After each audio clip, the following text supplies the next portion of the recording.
It's a tradition in homes all across America, beginning sometime just after Halloween and running straight through till Christmas. Hot chocolate and their popcorn. Grown men are reduced to tears. Women declare, that's the sweetest thing I've ever seen. It's the Christmas movie. Hollywood discovered decades ago that no matter what age you are, Or religion. Or tolerance for mush. Everybody loves a Christmas movie. some Christmas movies have become film classics and have earned their place among some of the most beloved movies of all time. But what exactly does any great movie start with? Money. Studio executives who are so overblown with their self-importance that they can't see beyond the bottom line and what the earnings will be worldwide. There's that. But yeah, even more importantly than those things, what's the one thing that any great blockbuster needs? The one thing that all great writers and directors are drawn to? A story!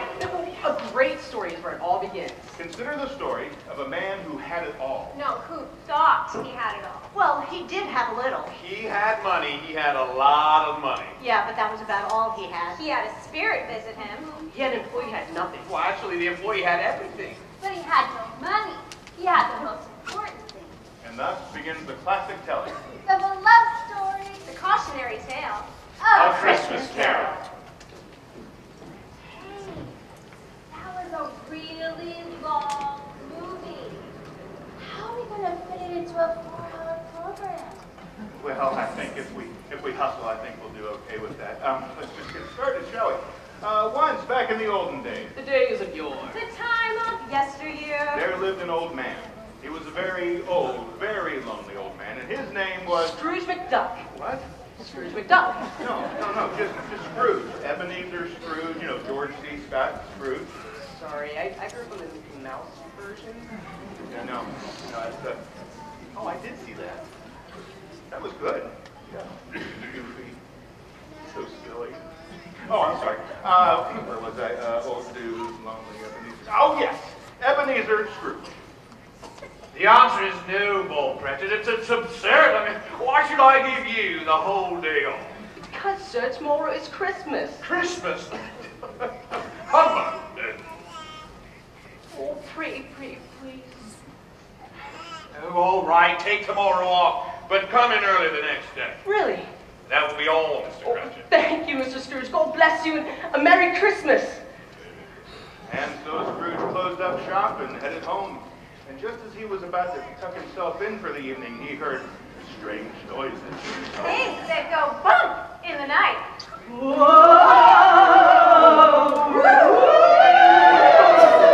What is that? Who's there?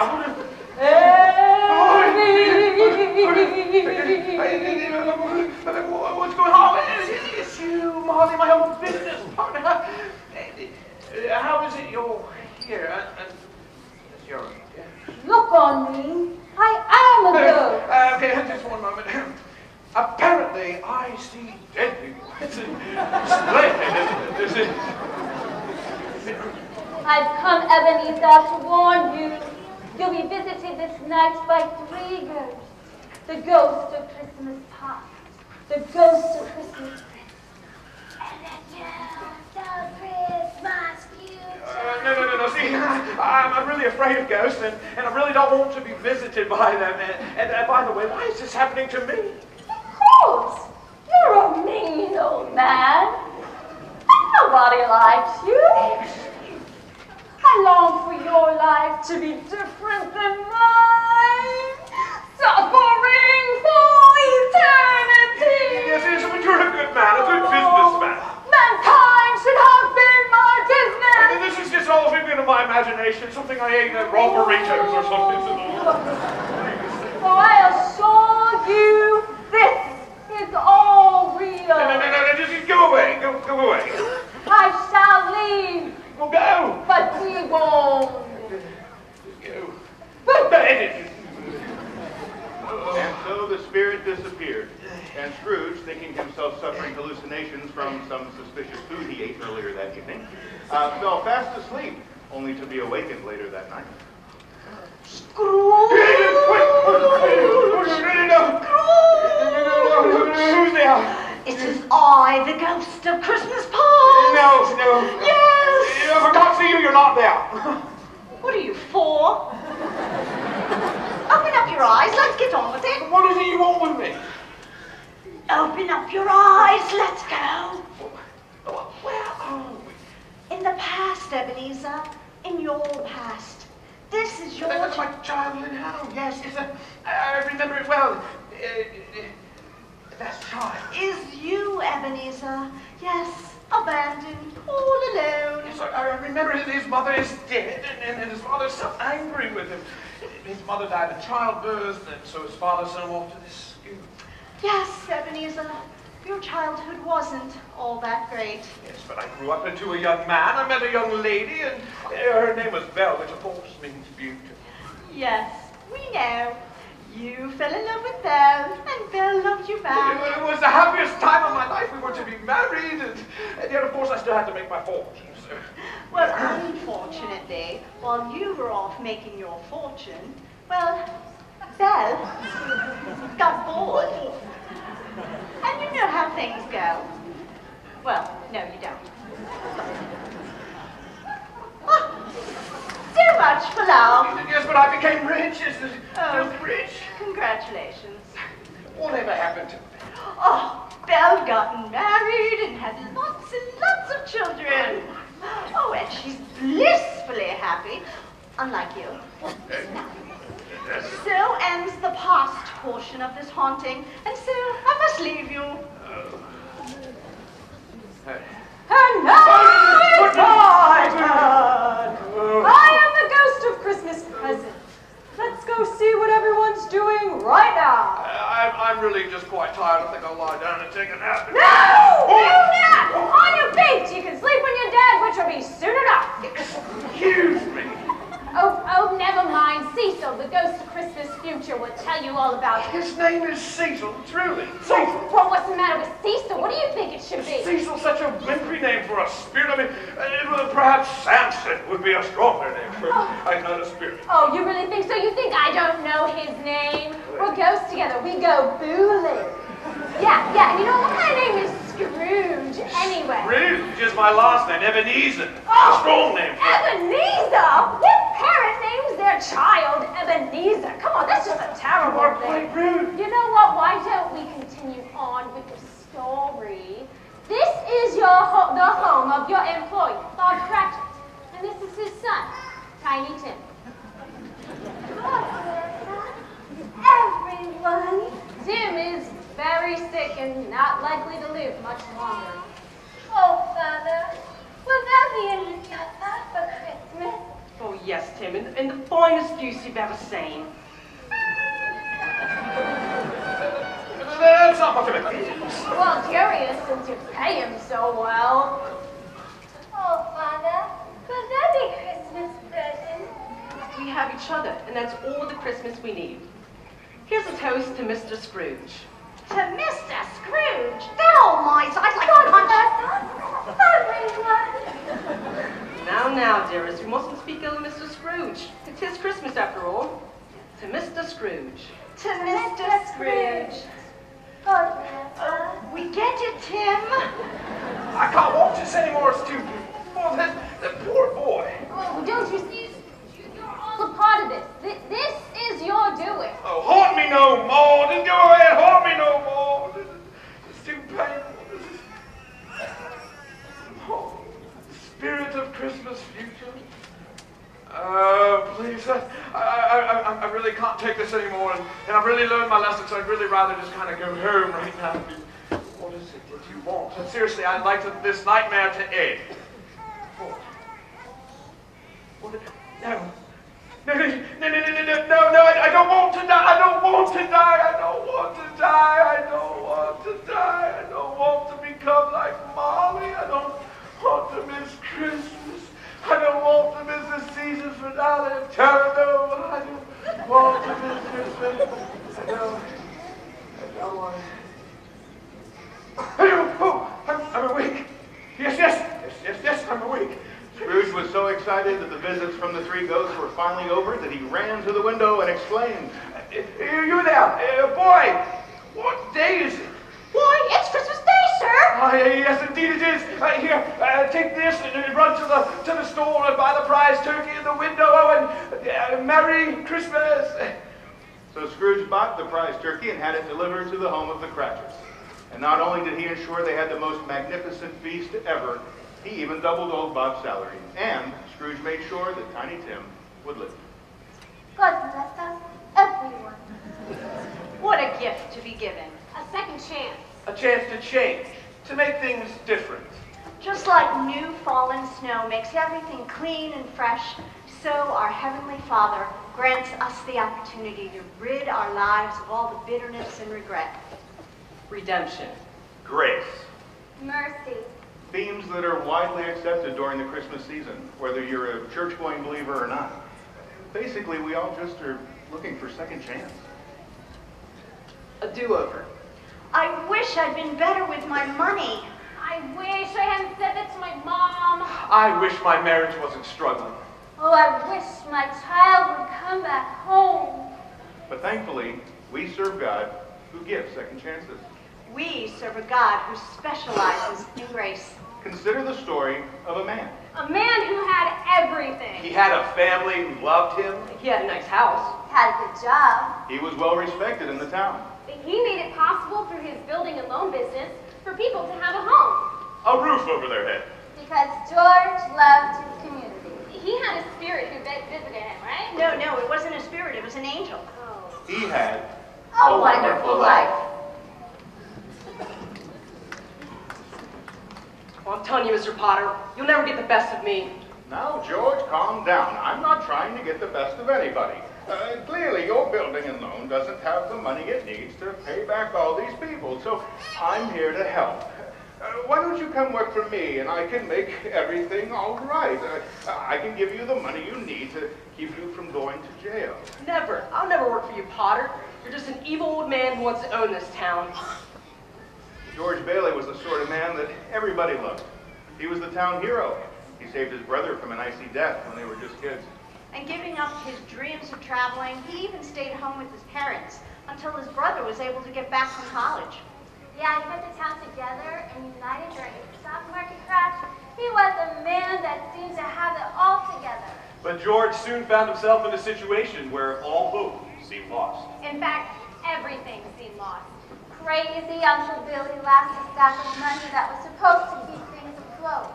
And even the best of men reach their breaking points. They need to be reminded about the most important things in life. Confound it. Can anything go right? George, what's the matter? Nothing. Who is playing that piano? Can't you learn a different song? Oh, Daddy, I was practicing for the Christmas party. Oh, humbug. What was that, dear? Oh, nothing. I was just listening to a different story. I had that word stuck in my head. Nothing goes right. You know what? I'm just going to go run around the snow, be miserable, and think about how horrible my life is. Oh, George! And so George wandered around in the snow and the darkness. Went into a bar, got into a fight. Crashed his car into a tree. And finally came up on a bridge. And a thought. A thought. A thought crossed his mind. I could just end it all right here. It would all be over. I wouldn't have to worry about anything anymore. I wouldn't have to feel regret or disappointment. I wouldn't let anybody down. I wouldn't have to worry about me anymore. I lost all our money. My family hates me. And Potter, he's going to have me arrested because I can't pay on a loan. I might as well just... And just as George considered ending it all, he heard a loud splash in the icy water below. Splash! You know, sometimes it feels like there's nothing left to do but just give up. Like he shouldn't have even gotten out of bed that day. The world, well, maybe would be better off without us. Enter Clarence, the angel. Now George, Being the honorable man that he is, dove in to save Clarence, who had just jumped into the icy water below. What you gonna do a thing like that for? I did it to save you, George. What? You jumped in first. Yeah, you were gonna jump, and so I jumped, and that helped you change your mind.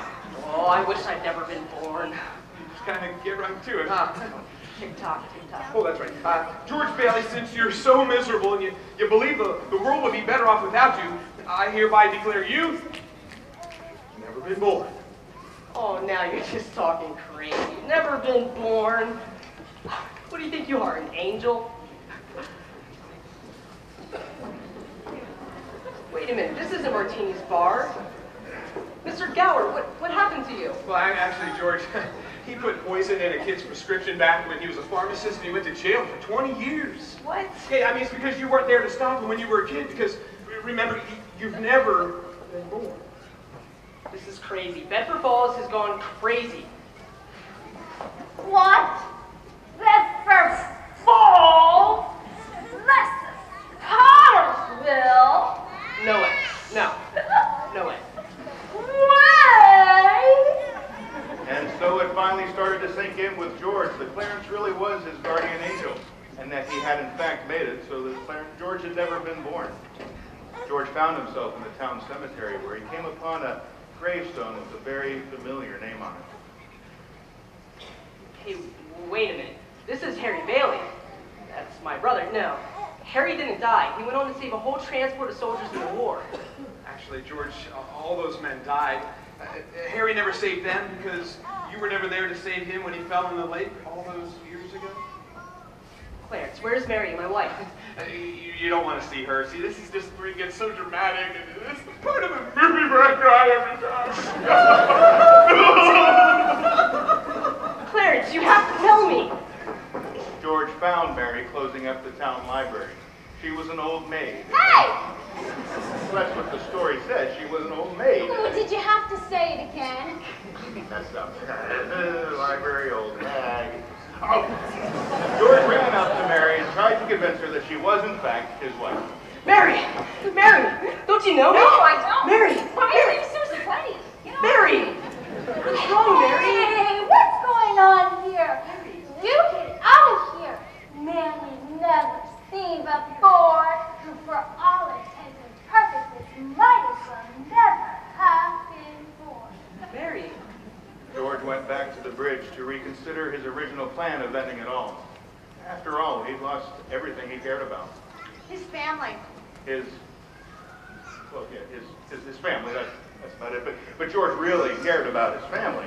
And the town and all the people in it. He loved them all like family. People are what mattered most to George. Not money or possessions. He cared about making a difference in people's lives. God, I just want to live again. Please give me back my life. I just want to live. George? George, is that you? Oh man, I've been looking for you all over the place. You gotta come with me. What? You know me? You know my name? Of course I know you, George. We grew up together. Oh, Merry Christmas! George went back to his wife and kids, Merry not Christmas! concerned at all that he may Merry well end up in Christmas! jail, since Potter wanted him Merry arrested. Christmas! Merry Christmas, Bedford Falls! Merry Christmas, Movie House! Merry Christmas, Emporium! Merry Christmas, the old building and loan! Merry Christmas. And so George ran all the way home to find the police waiting there for him. But George didn't care. George didn't care that he might go to jail. Because he had his family back. And that's not all. There was a bonus. Folks started flooding in from the town all over to George's home to show their love and support for George. And George and Mary Bailey lived happily ever after. Because George finally figured out that true happiness isn't about all the stuff that you can accumulate. It's not about having the most money or the biggest house. It's about the lives you touch and the people you surround yourself with. Well, that's great for the Baileys, but what about me? What? What about me? When do I get my happily ever after? Yeah, you did. You know what? I've been waiting around for so long, and I'm still stuck in a rut.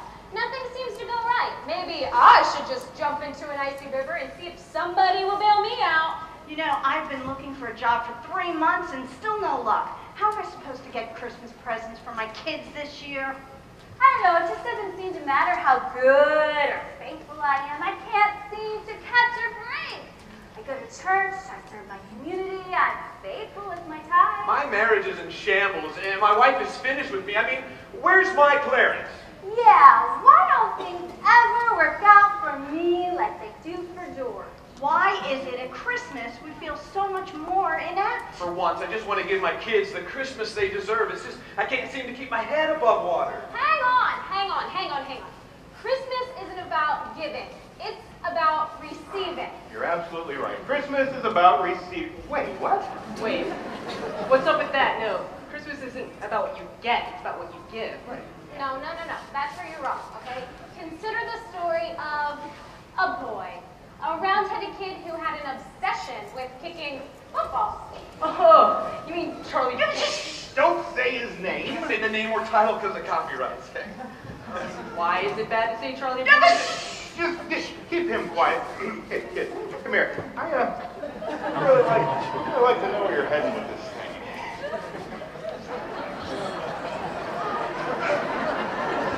You hold it there. Set it out. Come on, get a Okay. Consider the story of the boy. A boy who loved his dog. Well, he wanted to be happy at Christmas, but just couldn't seem to get into the spirit. So Lucy, a particular girl who masqueraded as a therapist and was known to pull footballs out from under would-be kickers, put him in charge of a Christmas pageant to see if that might lift his spirits. That's when everything went wrong. The little round-headed kid couldn't get anybody to focus on the pageant. That other kid that played the piano wouldn't stop playing. Kids wouldn't stop dancing. Oh, it was a big old mess.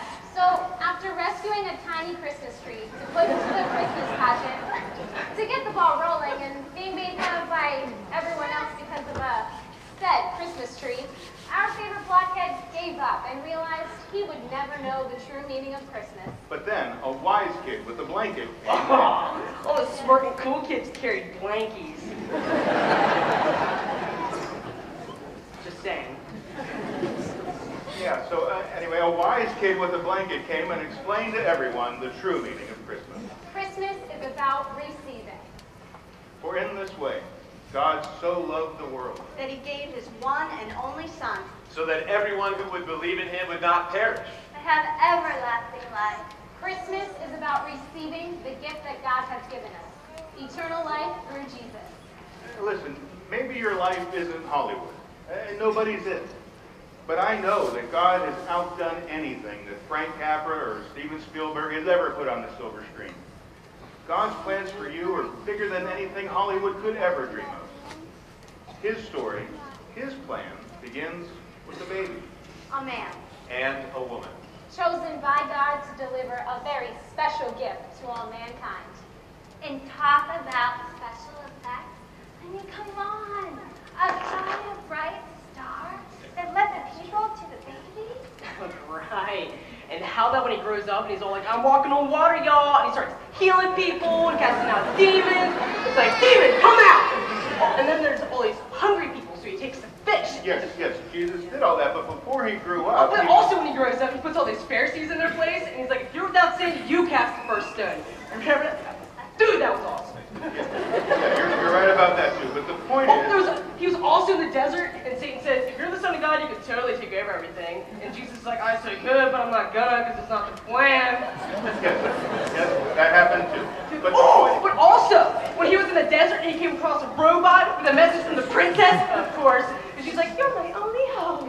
Oh, so he gets into this big ship, and blows up the big shining star, and so like, oh, and then he's on the bridge with his staff, and the demon's looking down on him, and he's like, you shall not pass! Oh, and then he falls into the pit, and everyone's like, no!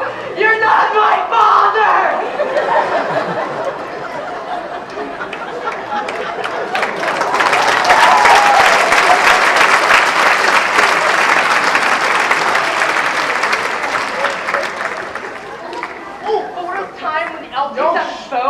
No, the point is... Well, there was also the point is... The point is... the back came... What about King Jacob? Oh, King Jacob! What?